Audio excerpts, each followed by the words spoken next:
Pessoal, boa noite. Desculpa aí o erro técnico, ainda não tinha acontecido. Mas vamos novamente, vamos entrar. Vamos lá, pessoal. Já falei muito no início, para quem estava, e vocês estão entrando novamente, falar sobre o HC, que a nossa aula vai ser muito proveitosa, não somente para as turmas 5A e 5B, que tem a obrigação, de uma certa forma, de assistir aqui ao vivo ou depois que eu gravo essa aula e mando para o aluno virtual da Faculdade Catedral, mas para quem já estudou a habeas corpus, para quem está estudando para concurso, enfim. Vai ser uma aula muito proveitosa e para mim também, porque como não é uma matéria mais que eu atuo enquanto profissional, eu atuei bastante no interior, durante 6 anos, que fiquei 3 anos em Bonfim e 3 anos em Pacaraima, e também lecionei uns 10 anos, direito penal e direito processual penal. Mas parei já há algum tempo, tem uns 4, 5 anos, a minha área de atuação é mais processual, civil e constitucional, mas eu imagino que deve ser muito interessante para quem já passou pelas bancas da faculdade e quem está estudando para concurso público. Então vamos lá, né, pessoal? Estava só dizendo que eu estava cansado, aí eu pensei, poxa, como é que tá bom estar cansado, é um privilégio estar cansado, tendo em vista que eu estou fazendo algo que eu gosto. Apesar da questão da pandemia, na gestão a gente está trabalhando bastante, tentando fazer o melhor trabalho possível para a sociedade, para a prestação jurisdicional, e isso às vezes cansa. Cheguei muito cansado, almocei muito tarde, mas eu estou aqui com vocês, viu? Eu lembro quando eu estava estudando, eu me sentia muito cansado, mas eu sempre imaginava que aquilo ali era um momento que seria muito importante para o meu engrandecimento enquanto pessoa e também com base na ideia de que eu poderia conseguir o meu objetivo, que era a magistratura. Então vamos lá, pessoal, imagino que muitos de vocês estejam cansados, mas é assim mesmo, é assim que Dr. Igor Lineker, que até parece, é da área, impetra habeas corpus todo instante, falando, eu nunca não aprendi na faculdade, tá bom?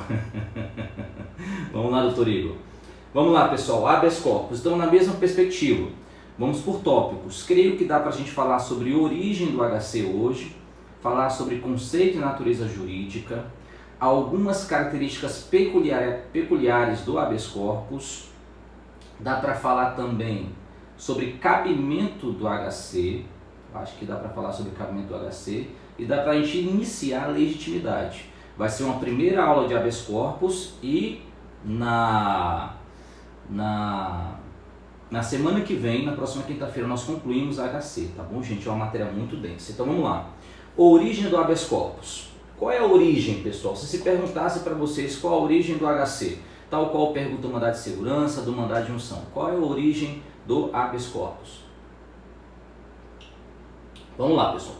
Do ponto de vista remoto, de uma origem remota, mais distante, o habeas corpus se origina do direito romano, como boa parte dos princípios, com boa parte dos institutos do direito brasileiro. Então, origem remota, aquela origem mais distante, é do direito romano. E nós temos uma origem mais próxima, ali do século XIII, da Carta Magna Inglesa, e também do século XVII e do século XVIII, que é a origem mais centrada no direito inglês, num direito de ordem de matriz inglesa. Então, de origem remota, nós temos direito romano, e do ponto de vista próximo, nós temos uma matriz inglesa. É muito importante, não é alemã, não é francesa, não é americana, é de matriz inglesa, século XIII, depois passa um pouquinho do século XVII, século XVIII, eu já falo um pouquinho mais sobre isso. Do ponto de vista da origem remota, o que seria etimologicamente o habeas corpus? Habeas corpus vem de habeas, que significa ter ou tomar. O que é habeas? É ter ou tomar. E corpus, obviamente, significa corpo. Então, o que seria habeas corpus? Do ponto de vista etimológico, seria tomar o corpo do detido e submetê-lo ao juiz para julgamento do caso.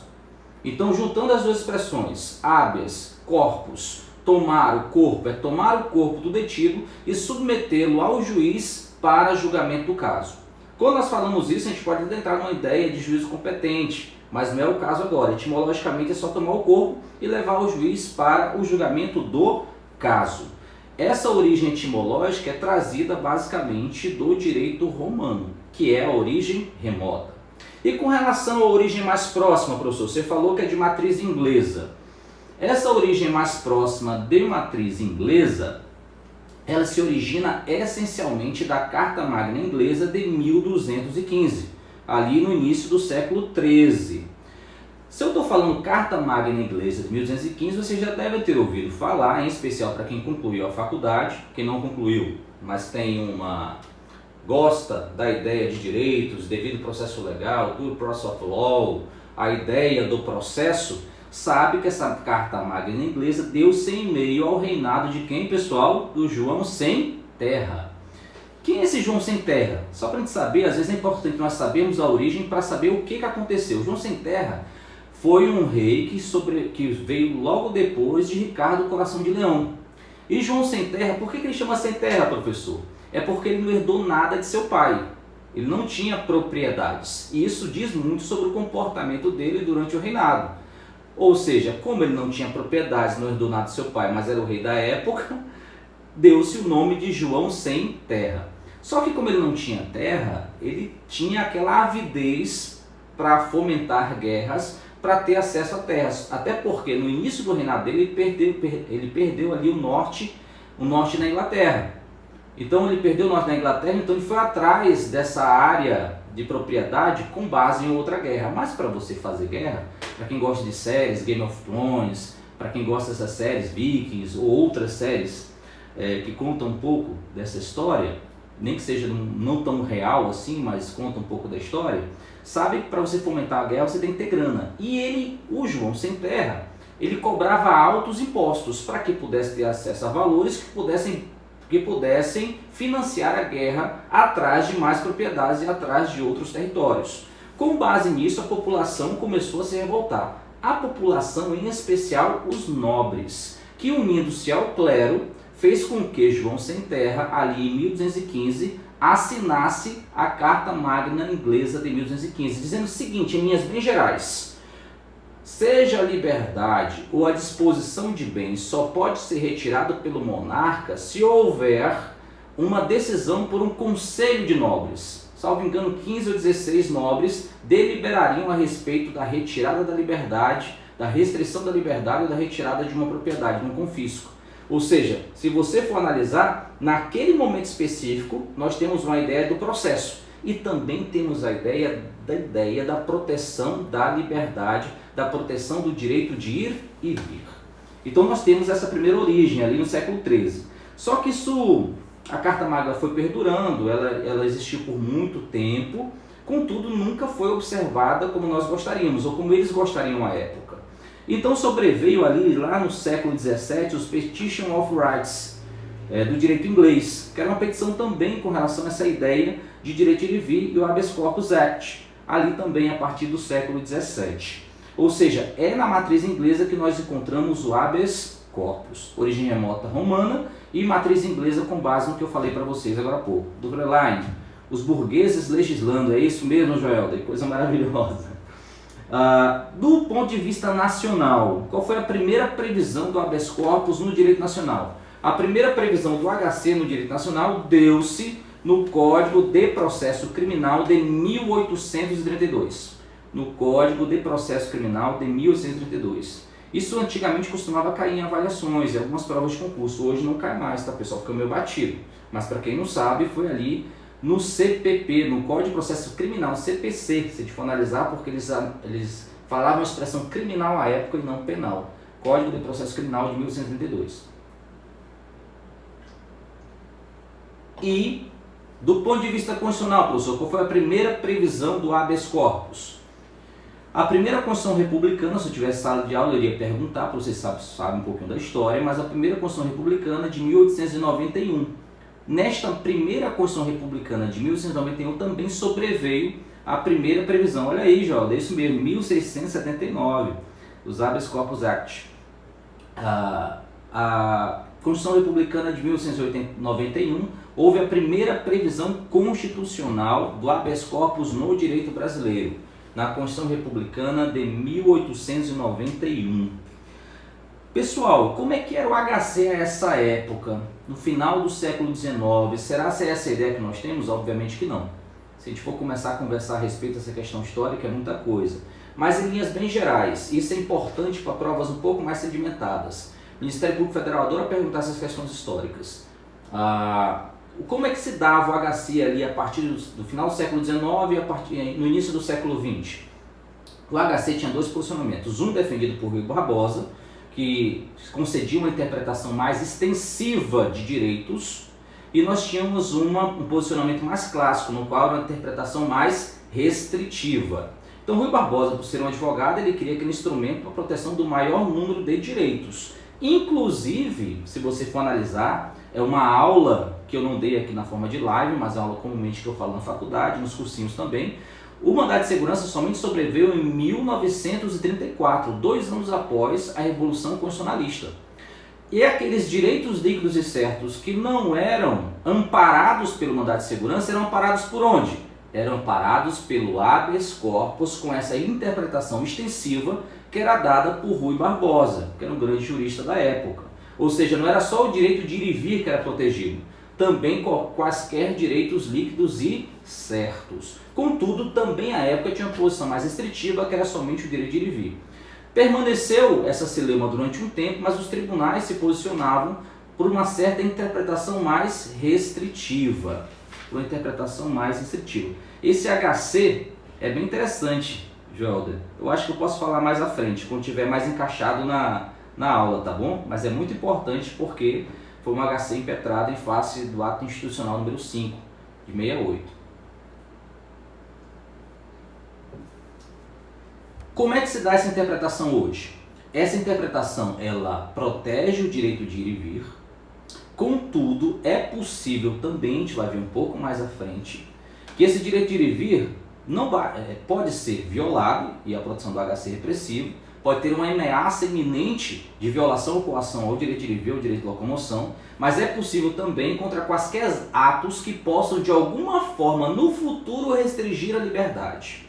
Mas a gente vai chegar lá. O importante é assentar que em 1891 havia essa discussão se era uma interpretação mais ampliativa ou restritiva. Rui Barbosa, ampliativa, restritiva, a corrente clássica. Atualmente tem previsão constitucional na Constituição da República, na Carta Republicana de 1988, nós temos previsão no artigo 5º, inciso 68. No artigo 5º, inciso 68, nós temos a previsão do habeas corpus. E lá nós temos um conceito. Qual o conceito que está aqui? Eu deixei até aqui abertinho para que nós possamos ler. O que diz lá? Considera-se habeas corpus sempre que alguém sofreu, achar ameaçado de sofrer violência ou coação em sua liberdade de locomoção ou por ilegalidade ou abuso de poder. Essa é uma previsão constitucional do habeas corpus. Há alguma outra previsão constitucional do habeas corpus? Sim, nós temos outra, que é o artigo 142, parágrafo 2º. Essa correntemente, é impressionante como isso não deixa de cair quaisquer avaliação do ponto de vista objetivo. É possível a impetração de habeas corpus em face de punições disciplinares militares? Não é possível, tendo em vista a vedação constitucional que está no artigo 142, parágrafo 2º. Não é possível a impetração de HC contra punições disciplinares militares. Muito importante nós assentarmos isso. Vamos lá, pessoal?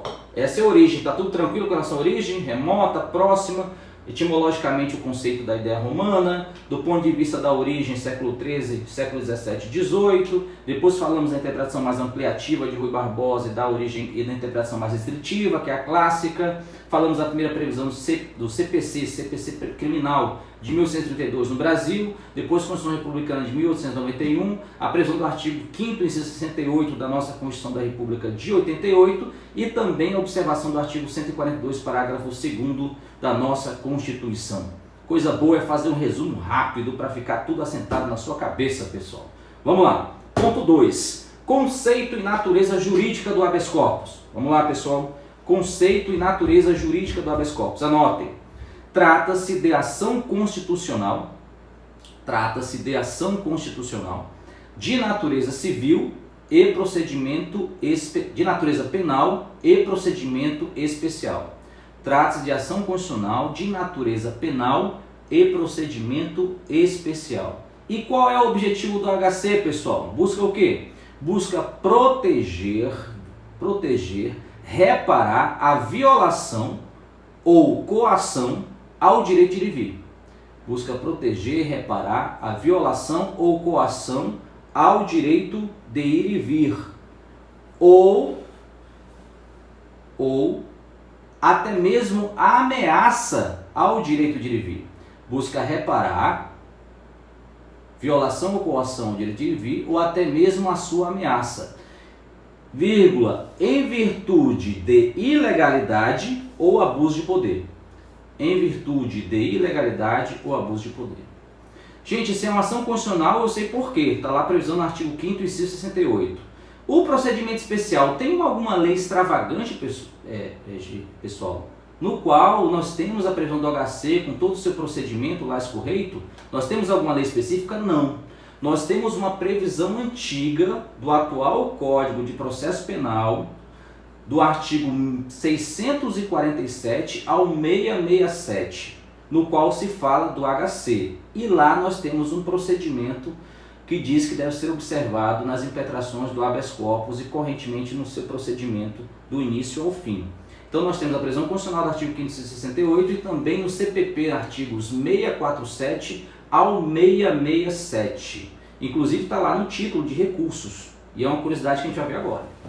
Então, o conceito está tranquilo, ação constitucional de natureza penal, procedimento especial que busca reparar a violação ou coação de direito de vir, até mesmo ameaça, em virtude de ilegalidade ou abuso de poder. Pergunto para vocês, gente, isso é uma pergunta interessante. Relembrando as aulas, vamos lá, Kelly. O habeas corpus tem natureza recursal? Professor, o senhor acabou de falar que o HC lá no CPP está lá no título de recursos. Então é possível falar que o HC tem natureza recursal? O que vocês acham, gente? O HC tem natureza recursal? Tem natureza recursal, gente? O que vocês acham? Tem, não tem? Vamos lá, pessoal. O HC não tem natureza recursal, apesar de estar no título de recursos do Código de Processo Penal, mas não tem natureza recursal. A natureza é de uma ação autônoma própria. O HC é uma ação autônoma própria. Muito importante nós acentuarmos. Sem falar que o HC, tal qual o mandado de segurança, é uma ação autônoma própria que tem cunho mandamental. Olha que interessante, gente. Não é recurso, apesar de estar no título de recurso CPP, é uma ação autônoma própria que tem cunho mandamental. Ou seja, o que sai do provimento judicial a respeito do HC é uma ordem a ser cumprida. Por isso, o cunho mandamental. Professor, o senhor falou objetivamente que não é, apesar de estar no título de recurso, mas você tem mais argumentos para me dizer que o HC não tem natureza recursal? Tem um argumento interessante. Gente, recurso é um instrumento que você se utiliza para atacar o quê? Uma decisão judicial. Recurso é um instrumento que você se utiliza, um instrumento judicial que você se utiliza para atacar uma decisão judicial. Só que o HC, por ser um instrumento mor, por ser uma ação mor constitucional de proteção da liberdade, ele pode ser utilizado antes da persecução penal e depois de finalizada a persecução penal, inclusive se houver coisa julgada. Olha que curioso. Vamos imaginar, como vocês sabem, que a persecução penal se inicia com inquérito policial e vai até a sentença penal condenatória com trânsito em julgado. Ou a sentença absolutória, mas no caso tem que ser a sentença penal condenatória com trânsito em julgado. Professor, se tiver recurso, com acordo, se tiver recurso para o Superior Tribunal, com acordo do STJ ou do Supremo Tribunal. Ou seja, a persecução vai do inquérito até a sentença penal condenatória com trânsito em julgado. O habeas corpus pode ser impetrado durante a persecução penal? Sim. Mas pode ser impetrado também antes da persecução penal ou depois da persecução penal, independentemente da existência de trânsito em julgado. Isso diz tudo a respeito da ideia de que o HC não é recurso. Isso diz tudo a respeito da ideia de que o HC não é recurso. Tranquilo, pessoal? Show de bola? Mais um argumento, professor? Professor, depois da sentença é possível apelar, não é, professor?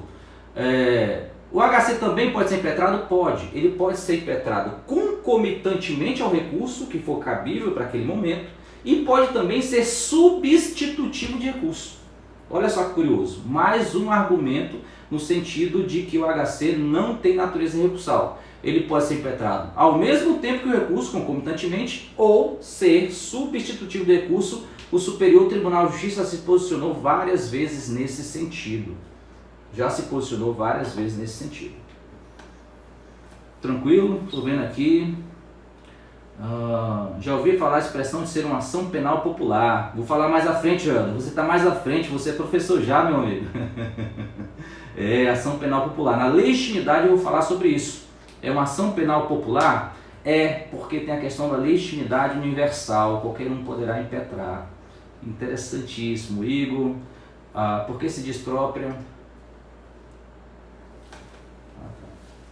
Deodato aí aparecendo, trabalhando no nosso tribunal. A Jéssica, por que se diz própria? Pela peculiaridade. É uma ação totalmente fora de uma pré-existência de outra. Não tem basta tão somente a violação, a ameaça, a possível ameaça iminente ao direito de ir e vir, Jéssica, por isso própria. Tranquilo? Próximo tópico, pessoal. Vamos lá. Falamos de origem do HC, conceito e natureza jurídica, o segundo tópico. Terceiro tópico. Algumas características da ação de habeas corpus. Gente, eu fico olhando para baixo. Por que eu olho para baixo? Meu celular está aqui em cima, eu poderia olhar para cá para ele. Mas eu fico vendo também o que vocês escrevem. Alguma curiosidade, alguma dúvida, algum aceno. Então, geralmente eu olho para cá, porque está aqui meu celular. Mas tem uma TVzinha aqui na minha frente, que é um pouco maiorzinha, que está espelhada com o celular, que eu posso ver a mensagem de vocês. Senão eu tinha que ficar em cima do celular, e eu acho muito estranho ficar muito em cima do celular, mas geralmente é o que acontece. Tá bom, pessoal? Então, só para explicar por que eu olho. Professor, por que você fica olhando para baixo? Porque eu estou olhando para a TV. Tranquilo, pessoal? Vamos lá. Algumas características da ação de habeas corpus.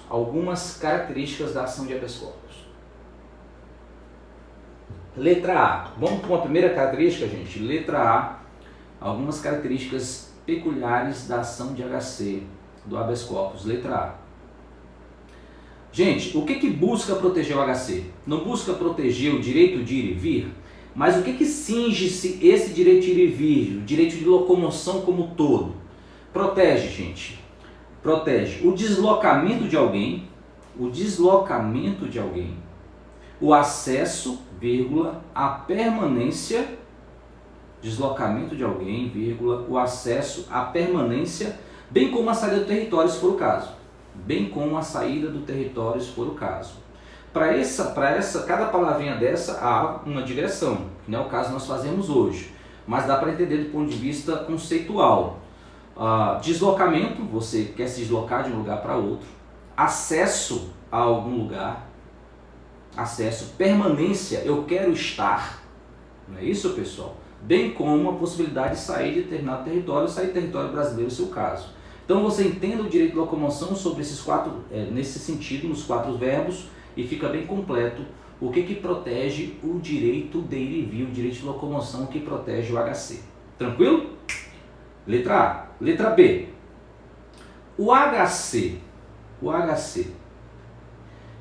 ele pode ser impetrado e ele vai ter uma causa de pedir, que são atos ilegais ou abusivos que feriram o direito de ir e vir ou que ameaçaram iminentemente o direito de ir e vir.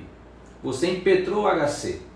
Aí eu pergunto de vocês, a decisão do magistrado sobre o habeas corpus, pergunta excelente, pessoal. A decisão do magistrado sobre o habeas corpus tem que cingir-se à causa de pedir do HC impetrado? A decisão do magistrado tem que cingir-se à causa de pedir, constante lá da inicial do HC, da impetração do HC, pessoal? O que vocês acham? O que busca proteger o HC? Tem um princípio em processo chamado princípio da congruência, que é isso. O juiz só pode decidir de acordo com o que está no pedido. Isso é quinto semestre para quem é meu aluno, mas também para quem já estudou, isso é simplório, para quem é advogado, para quem é da área jurídica.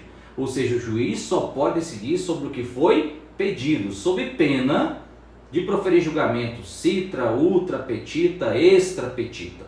Então o que eu estou perguntando? Deve-se observar o princípio da congruência em sede de HC? Esse é o tipo de pergunta de prova oral. Porque eu estou perguntando de forma bem embrionária para chegar nessa. Observa, se você está lá seco, precisa dessa questão. Aí o desembargador vai e te pergunta, observa-se o princípio da congruência em sede de habeas corpus, candidato? Aí eu disse, putz, tem que saber o que é o princípio da congruência, tem que saber o que é isso dentro do HC e tem que saber exatamente o que ele quer ouvir. Sim ou não, pessoal? Observa ou não? Jéssica Barana foi reto, Arthur também. Não observa-se o princípio da congruência. Pode-se decidir com base em outros elementos ilegais ou abusivos que caracterizem a violação ou a ameaça da violação ao direito de ir e vir. Em sede HC é possível julgamento ultra petita, por exemplo, ou citra petita. Ou seja, em sede HC não se observa o princípio da congruência. Essa é a letra B. Letra A foi mais ou menos sentido com relação ao direito de locomoção. Letra B, HC não observa o princípio da congruência. Quem não quiser escrever muita coisa, só escrever isso, está legal. Não observa o princípio da congruência. Hoje eu estou indo no Red Bullzinho, pessoal. Aprende leve para a gente estar aqui junto, tá bom? Mas é uma satisfação estar com vocês. Vamos lá. Letra C. Letra C. Vamos imaginar, geralmente quando eu estou em sala de aula, eu chamo mais colegas, tá, pessoal? Para demonstrar o que se trata essa característica peculiar do HC, que é a letra C. Vamos imaginar que três pessoas foram presas em face do crime de roubo. Em face do crime de roubo. Dessas três pessoas eu tenho a Maria, o João e o José. Eu tenho a Maria, o João e o José. Essas três pessoas estão presas. Elas vão impetrar um HC. Não deu para fazer relaxamento de prisão, porque a prisão foi legal. Tem que ser HC para atacar um pouco a questão meritória. Então vai ser um habeas corpus impetrado. João e José impetraram o HC. O HC foi negado pelo tribunal. Não foi concedido o habeas corpus. Logo eles permaneceram presos. Diferentemente, Maria impetrou o HC e o HC da Maria foi conhecido e foi concedido. Então eu tenho a situação de três pessoas que praticaram o mesmo crime, só que nós temos dois habeas corpus negados, não concedidos, e um habeas corpus da Maria que foi concedido. Professor, eu pergunto do senhor, é possível que os efeitos desse HC concedido com relação a Maria aproveite as demais pessoas que praticaram o mesmo delito, que praticaram a mesma infração penal? É possível que esses efeitos sejam estendidos para os demais sujeitos? É possível, desde que os fundamentos da concessão desse HC em favor da Maria não sejam estritamente pessoais. Depende mesmo, Nico. Por isso, é possível, desde que os fundamentos utilizados para a concessão do HC para Maria não sejam estritamente pessoais. Professor, está complexo. Vamos primeiro ler, tem um artiguinho, eu deixei ele até aqui aberto para a gente ler junto. É um artiguinho aqui, o artigo 580 do CPP. Olha o que diz o artigo 580 do CPP, que fala o que eu disse. E eu vou dar um exemplo já, com base no João, no José e na Maria. No caso de concurso de agentes, a decisão do recurso interposto por um dos réus, se fundada em motivos que não sejam de caráter exclusivamente pessoal, aproveitará os demais. Dou um exemplo, professor. Então, quando é que aproveita, já que é exceção? Não aproveita, né? Vamos lá, quando é que aproveita? Vamos imaginar que a Maria esteja gestante ou seja lactante, que é um caso corrente, teve até a ideia do HC coletivo, que é algo que a gente vai falar talvez hoje, mas na próxima quinta-feira. E é bem interessante essa questão do HC coletivo. Seja gestante ou lactante, ela impetra o HC falando o seguinte, olha, eu sou lactante, acabei de ter um neném. Não tem condição na unidade prisional para que eu permaneça, tendo em vista que eu tenho uma criança pequena, e ela vai, impetra um HC e é concedido. Esse HC que livrou solto a Maria, aproveita os demais? Não, porque de acordo com a legislação, não aproveitará se fundado em motivos que sejam de caráter exclusivamente pessoal. não aproveitará porque esse fundamento é de caráter exclusivamente pessoal da Maria. Os outros dois não estão lactantes, não são lactantes por circunstâncias óbvias. Logo, eles permanecerão presos. Não sendo uma circunstância pessoal, é possível que os efeitos desse HC da Maria aproveite os demais. Não sendo uma circunstância exclusivamente pessoal, é possível que aproveite os demais nos termos do artigo 580 do CPP. Nos termos do artigo 580 do CPP. Tranquilo? A Perla pedindo para falar aí das súmulas 693, 694, 695. Eu vou anotar essas observações, Perla. Na próxima quinta-feira eu falo, porque senão sai um pouco do roteiro que eu programei para a nossa conversa de hoje, tá bom? Então, beleza. Eu vou anotar isso aqui. Eu também anotei uma outra lá do Joelder. Mais à frente eu acho que do Joelder dá para falar, mas a sua hoje não vai dar, Perla. Mas segura aí que a gente pode conversar depois. Mas enfim, alguma outra observação, letra A, letra B, letra C? Alguma outra peculiaridade do HC, professor, que seja importante o senhor falar para a gente? Sim, uma letra D. Qual é a terceira, a quarta observação, letra D? Dentro do terceiro tópico, algumas características especiais peculiares do habeas corpus. Letra D. O HC exige também, tal qual o mandado de segurança, exige prova pré-constituída. O HC exige a denominada prova pré-constituída. Exige a denominada prova pré-constituída.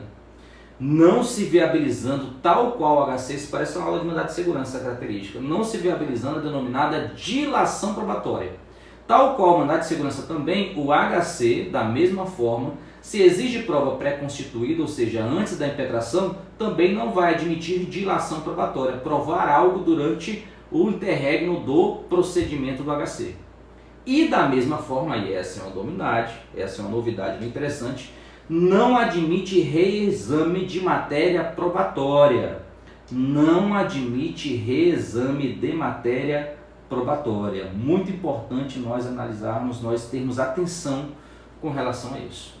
Tá bom, pessoal? Então a letra D exige prova pré-constituída, logo não admite dilação probatória e, consequentemente, reexame de matéria probatória. Muito importante acentuarmos. Tá, beleza, Pela? Depois a gente fala sobre isso na próxima live. Letra D, mais alguma outra característica, professor, que o senhor acha bem interessante? Não dá para falar todas, tá, pessoal? Estou falando aquelas que eu acho que são mais importantes serem faladas nesse pouco momento que nós temos. Uma quinta característica, muito interessante, muito importante, anotem, pessoal. A desnecessidade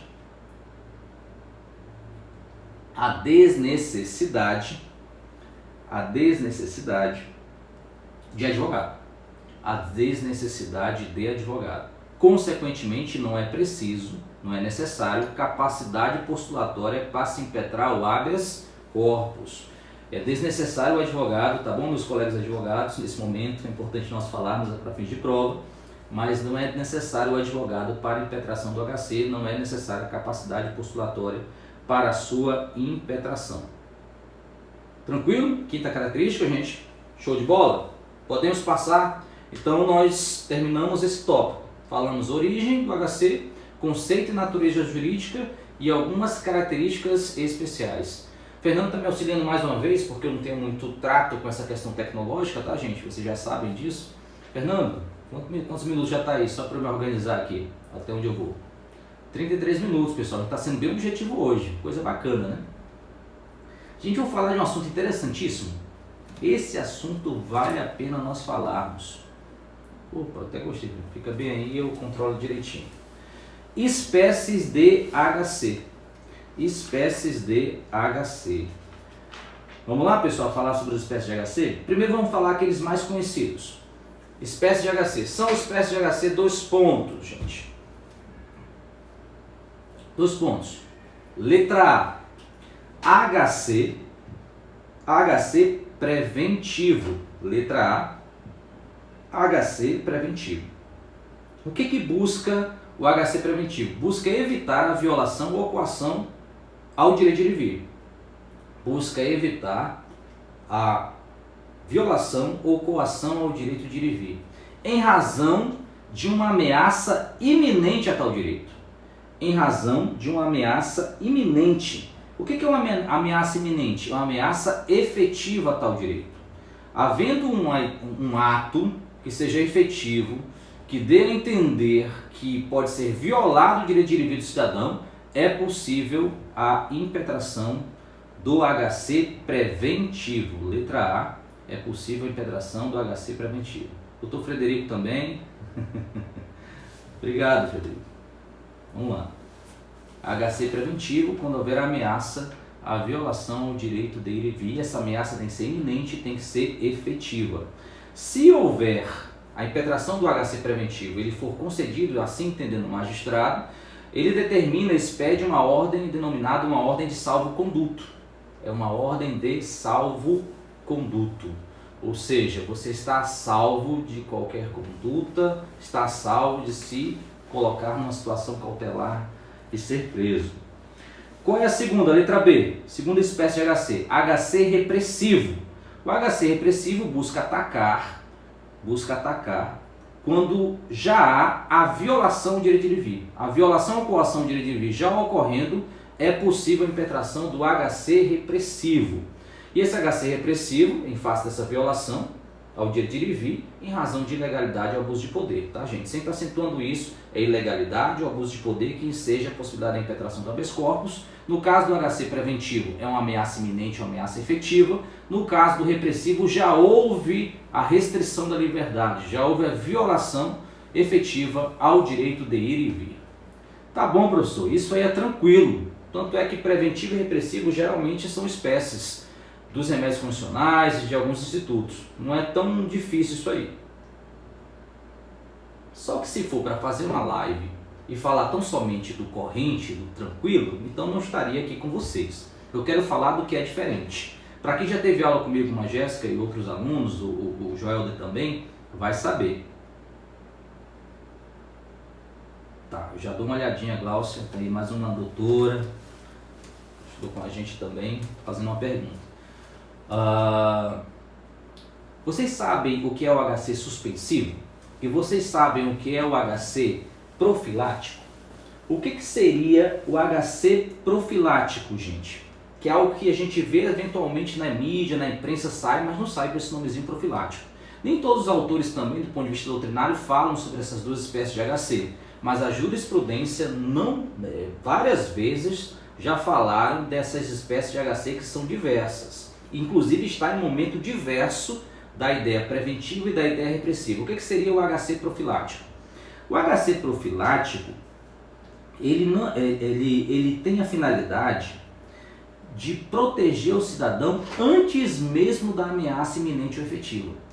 Olha só, gente, no HC profilático não há que se falar em ameaça iminente ou efetiva. É antes disso. O HC profilático será impetrado para atacar um ato que, se por acaso ocorrer, este ato possa ensejar a ameaça iminente ou efetiva. Olha só, não é caso de HC preventivo, é um caso anterior à ameaça iminente ou efetiva. Ele busca atacar um ato que pode ensejar uma ameaça iminente ou efetiva mais à frente. Professor, o que seria esse ato? Por exemplo, e tem muito nesse sentido, um HC que tem por objetivo trancar uma ação penal. Um HC que tem por objetivo trancar uma ação penal. Uma ação penal com relação a crimes contra a ordem tributária. Iniciou uma ação penal com relação a crimes contra a ordem tributária, foi oferecida a denúncia, e o que faz o advogado? Impetra um habeas corpus para trancar, para suspender aquela ação penal, porque se aquela ação penal continuar, é possível que haja uma ameaça iminente ou efetiva ao direito de ir e vir do meu cliente. Então, para isso, se impetra um HC profilático. Exemplo, HC que tem por objetivo trancar uma ação penal. Olha só que interessante, muito interessante. Isso cai muito em provinha, pessoal. Professor, o que seria o HC suspensivo? O HC suspensivo, olha só, é em outro momento, não é do repressivo. O que busca o repressivo? Evitar. O que busca o repressivo? Fazer cessar a violação ao direito de ir e vir, tendo em vista que já ocorreu a violação. E o que busca o suspensivo? O suspensivo, ele tem um momento de espaço bem delimitado. O HC suspensivo poderá ser impetrado entre a expedição da ordem prisional e a efetiva prisão. O HC suspensivo poderá ser impetrado entre a expedição da ordem prisional e da efetiva prisão. Antes da expedição da ordem prisional, nós temos o preventivo. Entre a expedição da ordem prisional e a efetiva prisão, o suspensivo. Após a prisão, aí que nós temos o HC repressivo. A gente pode até fazer uma linha do tempo. Nós temos no primeiro momento o HC profilático, que é contra qualquer ato que possa ameaçar iminente e efetivamente o direito de ir e vir, HC profilático no primeiro momento. Nós temos no segundo momento o HC preventivo, que busca evitar a violação ou coação do direito de ir e vir, ameaça iminente ou efetiva. Depois do preventivo, nós temos o HC suspensivo, que se dá entre a expedição da ordem prisional e a efetiva prisão. E depois da efetiva prisão, nós temos o HC repressivo, que busca fazer cessar a restrição, a violação ou coação ao direito de ir e vir. São as 4 espécies de HC mais utilizadas. Eu costumo dar um exemplo para fixar de vez com relação com o que ocorreu com o ex-presidente Lula. Nem todos os HCs foram impetrados, mas a gente poderia colocar nessa linha do tempo, só para vocês nunca mais esquecerem. Se tiver a ideia do que ocorreu com o ex-presidente Lula, vocês nunca mais vão esquecer essas 4 espécies de HC. O presidente Lula iniciou as investigações da Lava Jato lá no início, na fase de investigação ainda, não tinha nem ação penal. Eu lembro que ainda na fase de investigação impetrou-se HC. A ideia era trancar aquela investigação policial, ou seja, não havia ameaça naquela época, nem se falava muito, não dava nem se confiança muito para aquelas investigações iniciais. Mas se impetrou o HC para evitar que fosse citado o nome, para evitar que ocorresse alguma investigação com relação a ele. Aquele HC foi um HC profilático. Depois que foi oferecida a denúncia e já estava falando-se na imprensa a respeito de algo mais concreto, eu não vou falar para vocês se aconteceu ou não aconteceu, porque eu não conheço o processo, mas de acordo com a imprensa algo mais concreto estava acontecendo, ele tinha realmente realizado algumas questões ilegais e tal, alguns atos ilegais, e aqui começou a se falar o burburinho com relação à prisão. Aqui já era, após a ação penal, no interregno da ação penal, já era uma ameaça efetiva e iminente. Nesse caso, eu lembro que se impetraram HCs preventivos. E o que seria o HC suspensivo? Você se lembra quando, depois da decisão em segunda instância no TRF da 4ª Região, o desembargador comunicou o juiz Moro, porque o juiz Moro poderia, prisão em segunda instância, sabe da possibilidade, da possibilidade do cumprimento dela, da efetivação da prisão após julgamento em segunda instância.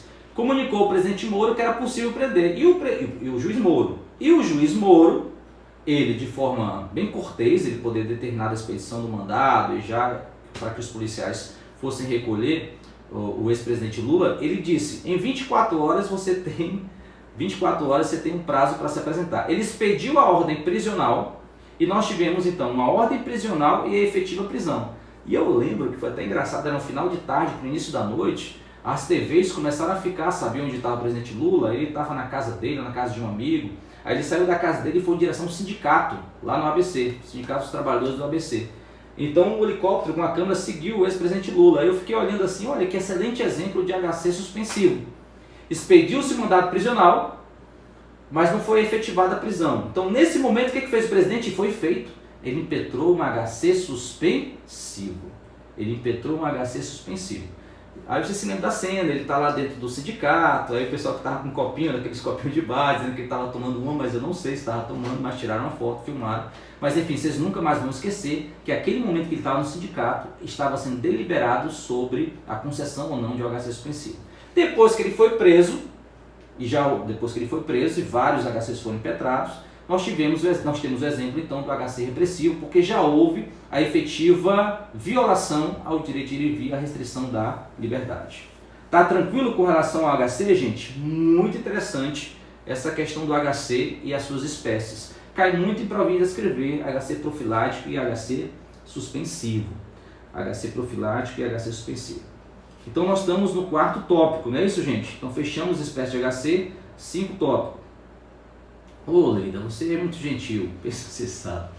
Inclusive eu vou adiantar para vocês, gente, eu gostei tanto de estar com essa interação com vocês, que é algo que eu vou levar.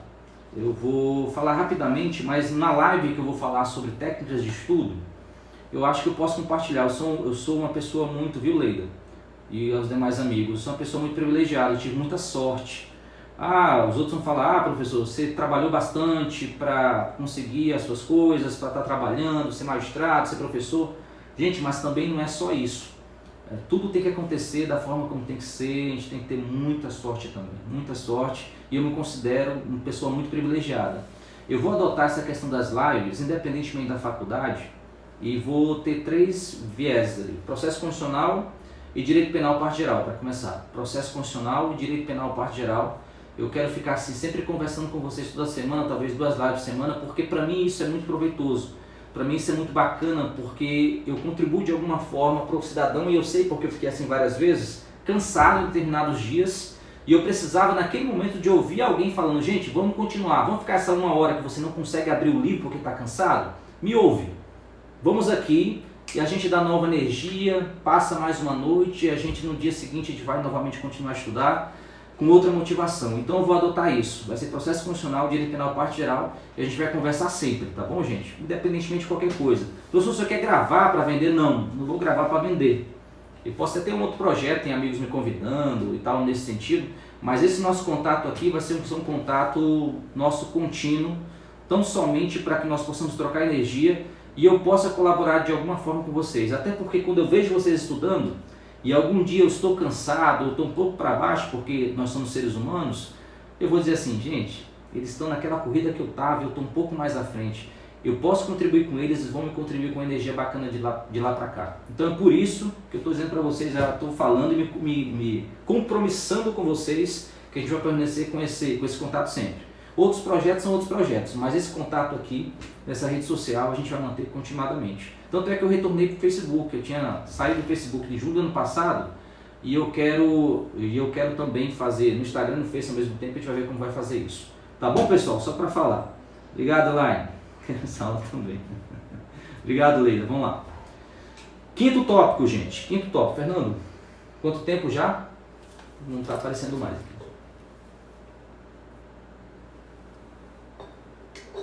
Já está lá com quase 50 minutos, gente. Como passa rápido, viu? Como passa rápido.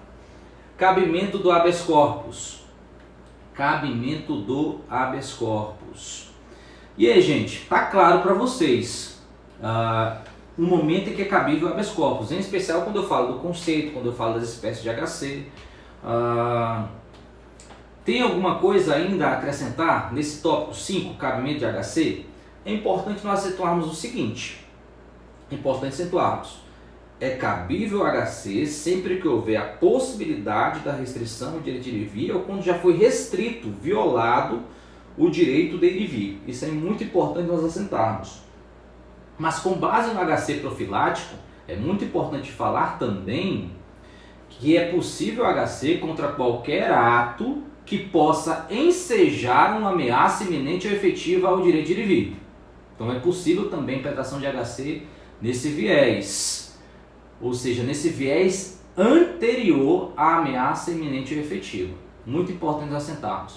Professor, tem algum rol taxativo ou exemplificativo, números apertos ou números clausos, a respeito do habeas corpus? Nós temos um rol, e esse rol, está aqui o Vanemeco aqui aberto, tem um rolzinho aqui previsto na legislação, que é o artigo 648, artigo 648 do CPP, fala de algumas situações que ensejam a impetração do HC.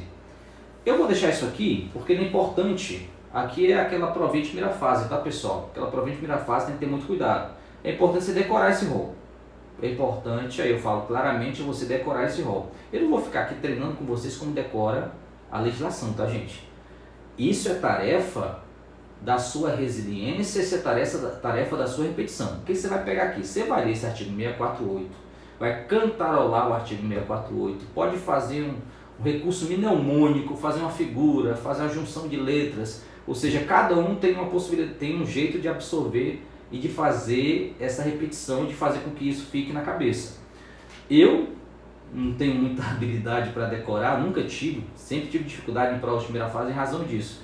Eu fazia repetição, repetia, uma hora aquilo lá entronizava, obviamente sabendo o instituto. Mas artigo 648 decore. Mas é muito importante se acentuar que doutrinária e jurisprudencialmente entende-se que esse rol, e é importante consignar aí, que esse rol do artigo 648 do CPP, ele é meramente exemplificativo. Esse rol do artigo 648 do CPP é meramente exemplificativo. É meramente exemplificativo. Tá bom, pessoal? Se eu estou falando que é um rol meramente exemplificativo, é um rol número clausus ou números apertos? Números apertos. Se é um rol meramente exemplificativo, é um rol números apertos. Se o professor está falando essa linguagem latim aí, cai para alguma coisa, cai. Às vezes eles perguntam dessa forma. Então tem que saber o que é números clausus e o que é números apertos. Se eu estou falando que é exemplificativo, a jurisprudência, os tribunais têm um sem número de situações em que é possível a impetração de HC. Sempre com a ideia da proteção ao direito de locomoção. Então, com relação ao cabimento de HC, é isso.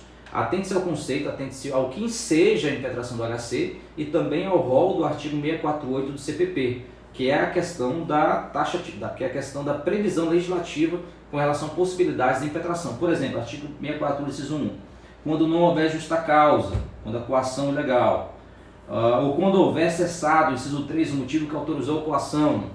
Enfim, são várias situações que é importante você ter, mas é um rol meramente exemplificativo. Tópico 5. Tópico 6, pessoal, vai sobrar exatamente mais uma aula para a gente finalizar HC. Na próxima aula, a gente vai finalizar HC, eu vou iniciar a legitimidade agora, mas na próxima aula a gente vai falar sobre competência do habeas corpus, sobre decisão judicial, recurso e outras curiosidades, e o resto de legitimidade. Então, o tópico 6 anota, que dá uns 5, 6 minutos. Legitimidade em sede de habeas corpus. Legitimidade em sede de habeas corpus. Legitimidade em sede de habeas corpus. Antes de falar de legitimidade ativa ou de legitimidade passiva, é importante assentarmos algumas questões conceituais. Você percebeu que desde o início da aula eu falo a impetração do HC? Gente, ninguém entra com HC. Eu já falo em sala de aula, para quem me conhece, ninguém entra com HC e ninguém ajuiza HC. O verbo adequado, a ação adequada é a impetrar, é a impetração do habeas corpus. Com base nessa ideia, a gente vai caracterizar 3 elementos do âmbito processual do HC. Nós temos o primeiro elemento no âmbito processual do HC. Qual é o primeiro elemento, pessoal? É o paciente. É aquele que sofre a ameaça ou a efetiva restrição ao direito de ir e vir. Quem é o paciente? Quem é essa figura em sede de HC? É aquele que sofre a ameaça, iminente ou efetiva, ou tem a efetiva restrição do direito de ir e vir, do direito de locomoção. Esse é o paciente. E quem é o impetrante? O paciente é esse primeiro, que sofre a violência, ou a ameaça de violência ao direito de ir e vir. Quem é o segundo impetrante? É aquele que faz a impetração. Aquele que impetra é o impetrante. Com relação ao paciente e ao impetrante, cabe mais 2 observações. É possível que sejam figuras distintas. É possível que João seja o paciente e Maria seja o impetrante. Quando ocorre isso? Quando Maria impetra o HC em favor de João, em favor do paciente. João foi aquele que sofreu a violação ou coação do direito de ir e vir. E a Maria é aquela pessoa que vai impetrar em favor de terceiro, que é o João. Então é possível, com relação a essas figuras paciente e impetrante, que eles sejam distintos.